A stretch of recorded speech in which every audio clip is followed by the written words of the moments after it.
दोस्तों, Asia cup 2025 के super 4 का एक और ज़बरदस्त महामुकाबला खेला गया टीम इंडिया और पाकिस्तान की टीम के बीच। और इस मैच में वो सब कुछ देखने को मिला जो हर क्रिकेट फैन देखना चाहता है। थ्रिल, एक्शन, ड्रामा और भरपूर एंटरटेनमेंट। पहले बल्लेबाजी करते हुए टीम इंडिया के बल्लेबाजों ने पाकिस्तान की गेंदबाजी की ऐसी धुनाई की कि गेंदबाजों के पसीने छूट गए। हर ओवर में चौके की बरसात हुई। फिर जब बारी आई गेंदबाजी की तो भारतीय गेंदबाजों ने कमाल कर दिखाया। पाकिस्तान को एक एक रन के लिए तरसाया और आखिरकार उन्हें घुटने टेकने पर मजबूर कर दिया। तो दोस्तों, आज के इस वीडियो में हम आपको दिखाने वाले हैं इस पूरे रोमांचक मुकाबले के मसालेदार और धमाकेदार हाइलाइट्स। तो आप इस वीडियो को अंत तक जरूर देखना, और अगर आप भी टीम इंडिया के सबसे बड़े फैन हो तो इस वीडियो को एक लाइक जरूर दे देना। इस वीडियो का लाइक टारगेट 1000 लाइक्स का है। दोस्तों, एशिया कप 2025 का ग्रुप स्टेज तो बेहद धमाकेदार रहा, लेकिन अब असली मुकाबलों की बारी। सुपर 4 की जंग और सुपर 4 का दूसरा और सबसे बड़ा मैच हुआ भारत और पाकिस्तान के बीच, वो भी दुबई इंटरनेशनल क्रिकेट स्टेडियम में। स्टेडियम खचाखच भरा हुआ था, दर्शकों में जोश देखने लायक था। हर किसी की निगाहें इस हाई वोल्टेज मैच पर टिकी हुई थी।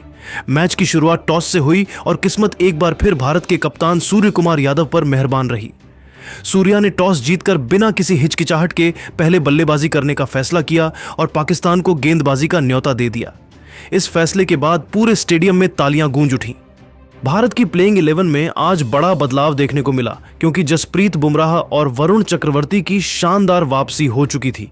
दोनों की मौजूदगी ने टीम इंडिया के आत्मविश्वास को और भी बढ़ा दिया। टीम इंडिया की पारी की शुरुआत करने के लिए मैदान पर आए शुभमन गिल और अभिषेक शर्मा। दोनों पर जिम्मेदारी थी कि टीम को मजबूत शुरुआत दें।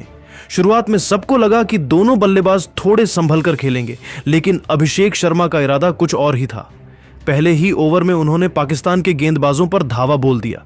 केवल 6 गेंदों में 3 चौके झड़कर उन्होंने बता दिया कि आज उनका मूड आक्रामक है और मैच में आतिशबाजी देखने को मिलेगी। हालांकि पाकिस्तान ने तुरंत वापसी करने की कोशिश की और अगले 3 ओवरों में एक भी चौका नहीं लगने दिया। स्टेडियम में थोड़ी खामोशी छा गई, लेकिन क्रिकेट के खेल में अक्सर खामोशी तूफान से पहले आती है, और वही हुआ। 5वें ओवर में जब गेंद हरीश राव के हाथ में आई तो शुभमन गिल ने कमाल कर दिया। उन्होंने बैक टू बैक 2 चौके जड़कर बता दिया कि वह भी बड़ी पारी खेलने के मूड में है। इसके बाद आया पावर प्ले का आखिरी ओवर, और यहां मैच का असली मजा शुरू हुआ। अबरार अहमद गेंदबाजी करने आए और अभिषेक शर्मा ने बिना समय गवाए अपने हाथ खोल दिए। लगातार 3 लगाकर उन्होंने पूरा स्टेडियम झूमने पर मजबूर कर दिया।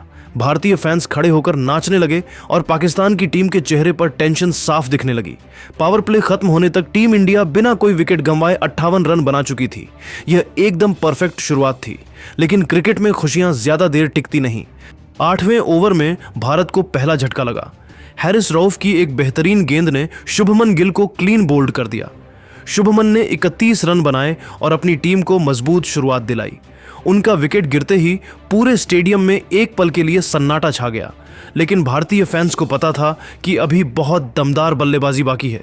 गिल के आउट होने के बाद मैदान पर उतरे तिलक वर्मा। अब सबकी निगाहें इस नई जोड़ी अभिषेक शर्मा और तिलक वर्मा पर टिक गई। दोनों ने शुरुआत में कुछ गेंदें समझकर खेली और धीरे धीरे स्कोरबोर्ड को आगे बढ़ाना शुरू कर दिया। 10वें ओवर में अभिषेक शर्मा ने फिर से गियर बदला। इस ओवर में 2 खूबसूरत चौके झड़कर उन्होंने अपनी 50 पूरी की। उन्होंने सिर्फ 31 गेंदों में 50 रन पूरे किए और अपना बल्ला उठाकर दर्शकों का अभिवादन स्वीकार किया। स्टेडियम एक बार फिर शोर से गूंज उठा। 10 ओवर खत्म होने तक भारत का स्कोर 56 के बजाय अब 94 रन तक पहुंच चुका था, और सबसे खास बात, अभी तक सिर्फ एक ही विकेट गिरा था। भारतीय डगआउट में हर खिलाड़ी मुस्कुरा रहा था। सूर्य कुमार यादव भी ड्रेसिंग रूम में तालियां बजा रहे थे। लेकिन 11वें ओवर में एक बार फिर मैच में ट्विस्ट आया। पाकिस्तान के स्पिनर मोहम्मद नवाज गेंदबाजी करने आए और उन्होंने कमाल कर दिया। अभिषेक शर्मा ने लंबा शॉट खेलने की कोशिश की, लेकिन बाउंड्री लाइन पर खड़े फील्डर ने शानदार कैच पकड़ लिया। यह भारत के लिए बड़ा झटका था, क्योंकि अभिषेक शानदार लय में थे। उन्होंने मात्र 31 गेंदों पर 58 रन की धुआंधार पारी खेली, जिसमें चौके की बारिश थी। अभिषेक शर्मा के आउट होते ही पाकिस्तान के खिलाड़ियों ने जोरदार जश्न मनाया, लेकिन भारतीय फैंस को भरोसा था कि तिलक वर्मा और सूर्य कुमार यादव मिलकर पारी को आगे बढ़ाएंगे। तिलक वर्मा आज बेहद शांत अंदाज में खेल रहे थे। उन्होंने कुछ गेंदें ध्यान से खेलकर पिच को समझा, लेकिन जब भी डीली गेंद मिली उसे बाउंड्री के बाहर भेजने में बिल्कुल देरी नहीं की। दूसरी तरफ सूर्य कुमार यादव, जो इस समय दुनिया के सबसे खतरनाक T20 बल्लेबाजों में से एक हैं, अपने नेचुरल फ्लो में खेल रहे थे। दोनों के बीच तालमेल इतना शानदार था कि पाकिस्तान के गेंदबाज लगातार दबाव महसूस कर रहे थे। 11वें से लेकर 13वें ओवर तक का खेल बिल्कुल क्लासिक T20 क्रिकेट था। दोनों बल्लेबाज हर ओवर में रन लेते गए, कभी सिंगल कभी डबल, और जब मौका मिला तो गेंद को बाउंड्री की राह दिखा दी। दर्शक दीर्घा में बैठे भारतीय फैंस भारत के नारे लगाने लगे। स्टेडियम में बिजली सी दौड़ गई। फिर आया 14वां ओवर और यह ओवर मैच का टर्निंग पॉइंट बन गया। गेंदबाज थे मोहम्मद नवाज, पाकिस्तान के अनुभवी स्पिनर, लेकिन सूर्य कुमार ने इस ओवर में ऐसा खेल दिखाया कि पूरा स्टेडियम खड़ा होकर तालियां बजाने लगा। पहली गेंद पर कवर ड्राइव के जरिए चौका, दूसरी गेंद पर एक्स्ट्रा कवर के ऊपर से चौका, तीसरी गेंद पर स्क्वायर लेग की ओर फ्लिक शॉट से चौका और चौथी गेंद पर शानदार इनसाइड आउट शॉट खेलते हुए एक और चौका। लगातार 4 चौके। पाकिस्तान के कप्तान सलमान अली आगा भी हैरान रह गए और फील्ड प्लेसमेंट बदलने लगे। इन चौकों के बाद भारतीय टीम का स्कोर बहुत तेजी से 150 रन के पार पहुंच गया। अब लग रहा था कि भारत की टीम 200 रन के पार आसानी से जाएगी। ड्रेसिंग रूम में बैठे भारतीय खिलाड़ी भी खड़े होकर ताली बजा रहे थे, लेकिन क्रिकेट का खेल है ही ऐसा कि जैसे ही लगता है सब कुछ आपके पक्ष में है, एक झटका आता है। 15वें ओवर में पाकिस्तान ने वापसी की। हैरिस रऊफ गेंदबाजी करने आए और उन्होंने अपनी तेज रफ्तार से तिलक वर्मा को चकमा दे दिया। तिलक ने शॉट खेलने की कोशिश की, लेकिन गेंद बल्ले का किनारा लेते हुए विकेटकीपर के हाथों में चली गई। तिलक वर्मा ने सिर्फ 15 गेंदों पर 29 रन बनाए और अपनी छोटी लेकिन महत्वपूर्ण पारी से टीम इंडिया को मजबूत स्थिति में ला दिया। तिलक के आउट होते ही मैदान पर आए संजू सैमसन। अब टीम इंडिया की नजरें एक बार फिर बड़े स्कोर पर थीं। सूर्य कुमार यादव और संजू दोनों सेट होने में ज्यादा समय नहीं लेते।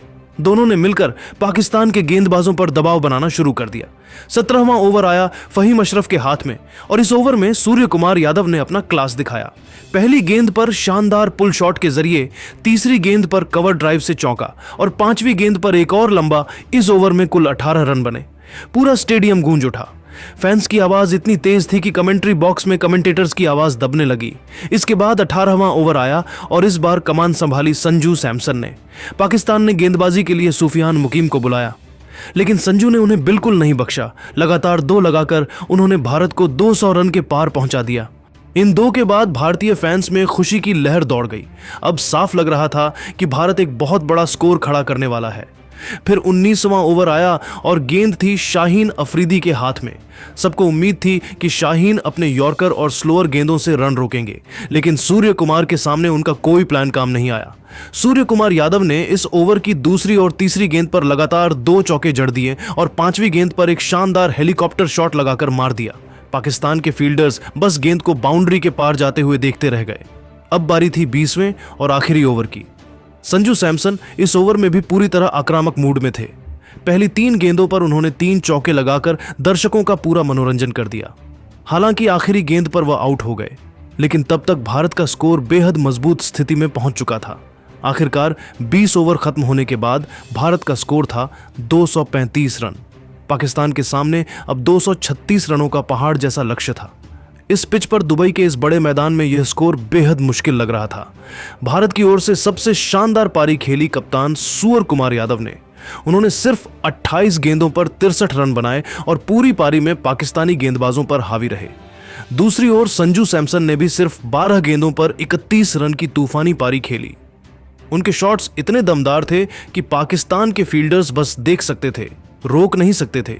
दोस्तों, भारत के 235 रन के विशाल स्कोर के बाद अब सबकी निगाहें पाकिस्तान की बल्लेबाजी पर थीं। लेकिन यह काम आसान नहीं था, क्योंकि भारतीय टीम के पास जसप्रीत बुमराह, हार्दिक पांड्या, कुलदीप यादव, अक्षर पटेल और रहस्यमयी वरुण चक्रवर्ती जैसे घातक गेंदबाज मौजूद थे। पाकिस्तान की पारी की शुरुआत करने के लिए मैदान पर आए सैम अयूब और साहिबजादा फरहान। सामने थे जसप्रीत बुमराह, जो आज पूरी लय में दिख रहे थे। बुमराह ने पहली ही गेंद से अपना इरादा साफ कर दिया। उनकी यॉर्कर स्पीड और सटीकता दोनों बेहतरीन थी। पहले ओवर में पाकिस्तान के बल्लेबाजों ने कोई बड़ा शॉट खेलने की कोशिश नहीं की और सिर्फ 4 रन बनाए। दूसरे ओवर में गेंदबाजी करने आए हार्दिक पांड्या। हार्दिक ने भी कसी हुई गेंदबाजी की, लेकिन ओवर की आखिरी गेंद पर सैम अयूब ने कवर के ऊपर से शानदार चौका मारा और पाकिस्तान को पहली बाउंड्री दिलाई। फिर आया तीसरा ओवर और बुमराह ने पाकिस्तान को पहला झटका दे दिया। उनकी इन स्विंग यॉर्कर पर सैम अयूब क्लीन बोल्ड हो गए। पूरा भारतीय खेमे में जश्न का माहौल बन गया। पाकिस्तान को मिला पहला बड़ा झटका। अब मैदान पर आए फखर जमान।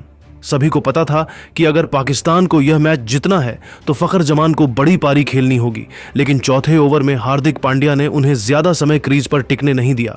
हार्दिक की शॉर्ट बॉल पर फखर बड़ा शॉट खेलने गए, लेकिन गेंद बल्ले का टॉप एज लेकर सीधे अक्षर पटेल के हाथों में चली गई। पाकिस्तान को लगा दूसरा झटका और स्कोर बोर्ड पर सिर्फ 18 रन। पांचवें ओवर में गेंदबाजी संभाली वरुण चक्रवर्ती ने और यहीं से पाकिस्तान की मुश्किलें और बढ़ गईं। वरुण की पहली ही गेंद पर साहिबजादा फरहान गेंद को समझ ही नहीं पाए और गेंद उनके पैड पर लगी। अपील हुई और अंपायर ने उंगली उठा दी। पाकिस्तान के दोनों ओपनर पवेलियन लौट चुके थे। वरुण का जादू शुरू हो चुका था। अब पिच पर थे मोहम्मद हैरिस और सलमान अली आगा। दोनों ने मिलकर साझेदारी बनाने की कोशिश की। छठे ओवर में हैरिस ने अक्षर पटेल को कवर ड्राइव के जरिए चौका लगाया और पाकिस्तान ने पावर प्ले के अंत तक 24 रन बना लिए, लेकिन 3 विकेट गंवा दिए। पावर प्ले के बाद सूर्य कुमार यादव ने अपने स्पिनर्स को आजमाने का फैसला किया। 7वें ओवर में आए कुलदीप यादव। कुलदीप ने अपनी गुगली से हैरिस को चकमा दिया और उनका ऑफ स्टंप उखाड़ दिया। पाकिस्तान का स्कोर अब था सिर्फ 30 रन पर 4 विकेट। अब मैदान पर आए हसन नवाज। वह आक्रामक खेलने के लिए मशहूर हैं और उन्होंने आते ही 2 शानदार चौके जड़ दिए। सलमान अली आगा ने भी कुलदीप के ओवर में एक शानदार कवर ड्राइव खेला। 8वें और 9वें ओवर में पाकिस्तान ने कुछ रन जुटाए और स्कोर 50 रन के पार पहुंचा, लेकिन 10वें ओवर में वरुण चक्रवर्ती फिर से आए और उन्होंने हसन नवाज को अपनी गेंद से बोल्ड कर दिया। हसन का बल्ला गेंद को पढ़ नहीं पाया और पाकिस्तान का 5वां विकेट भी गिर गया। अब मैदान पर आए खुशदिल शाह। पाकिस्तान के पास अब जीतने की उम्मीदें धुंधली होने लगी थीं। वरुण चक्रवर्ती के अगले ओवर में ही कुछ दिल भी बड़ा शॉट खेलने की कोशिश में डीप मिड विकेट पर कैच दे बैठे। वरुण को मिला आज का तीसरा विकेट। 11 ओवर के बाद पाकिस्तान का स्कोर था सिर्फ 62 रन पर 6 विकेट। अब लक्ष्य लगभग असंभव लगने लगा था, लेकिन सलमान अली आगा अभी भी क्रीज पर डटे हुए थे। उन्होंने संयम से खेलते हुए कुछ अच्छे शॉट लगाए और स्कोर को 80 के पार पहुंचाया। 13वें ओवर में हार्दिक पांड्या ने पाकिस्तान को 7वां झटका दे दिया। मोहम्मद नवाज उनकी धीमी गेंद पर बड़ा शॉट खेलने गए, लेकिन गेंद सीधे लॉन्ग ऑन पर तिलक वर्मा के हाथों में चली गई। पाकिस्तान का स्कोर अब सिर्फ 86 रन पर 7 विकेट था। अब जीत की कोई उम्मीद नहीं बची थी। सलमान अली आगा ने फिर भी कोशिश जारी रखी। उन्होंने कुछ खूबसूरत चौके लगाकर पाकिस्तान का स्कोर 100 के पार पहुंचाया, लेकिन भारत की गेंदबाजी बहुत मजबूत थी और रन रेट लगातार बढ़ता जा रहा था। अंत के ओवरों में अक्षर पटेल और कुलदीप यादव ने कसी हुई गेंदबाजी की। पाकिस्तान की टीम आखिरकार 20 ओवरों में सिर्फ 136 रन बना पाई। भारत ने यह मैच 99 रन से जीत लिया। भारत के लिए सबसे शानदार गेंदबाज रहे वरुण चक्रवर्ती। वरुण ने की गेंदबाजी पाकिस्तान की टीम को समझ ही नहीं आई। उन्होंने 4 ओवर में सिर्फ 20 रन देकर 3 विकेट चटकाए और पाकिस्तान की बल्लेबाजी की कमर तोड़ दी। जसप्रीत बुमराह और हार्दिक पांड्या ने भी एक एक विकेट लिया, जबकि कुलदीप यादव ने 2 अहम विकेट झटके। इस जीत के साथ भारत ने सुपर 4 में अपनी स्थिति और मजबूत कर ली। यह भारत की इस टूर्नामेंट में पाकिस्तान के खिलाफ दूसरी जीत थी। ग्रुप स्टेज में भी भारत ने पाकिस्तान को हराया था और यहां पर भी भारतीय टीम ने पाकिस्तान को धूल चटा दी। भारतीय फैंस का जश्न देखने लायक था। स्टेडियम में चारों तरफ तिरंगा लहरा रहा था और जीत गया इंडिया के नारे गूंज रहे थे। कप्तान सूर्य कुमार यादव को उनकी धुआंधार पारी के लिए प्लेयर ऑफ द मैच चुना गया। तो दोस्तों, आपके हिसाब से भारत की इस जीत का हीरो कौन है? आप अपनी राय कमेंट में ज़रूर बताइएगा और ऐसी रोमांचक हाइलाइट्स के लिए हमारे चैनल को सब्सक्राइब करना बिल्कुल भी मत भूलिए। धन्यवाद।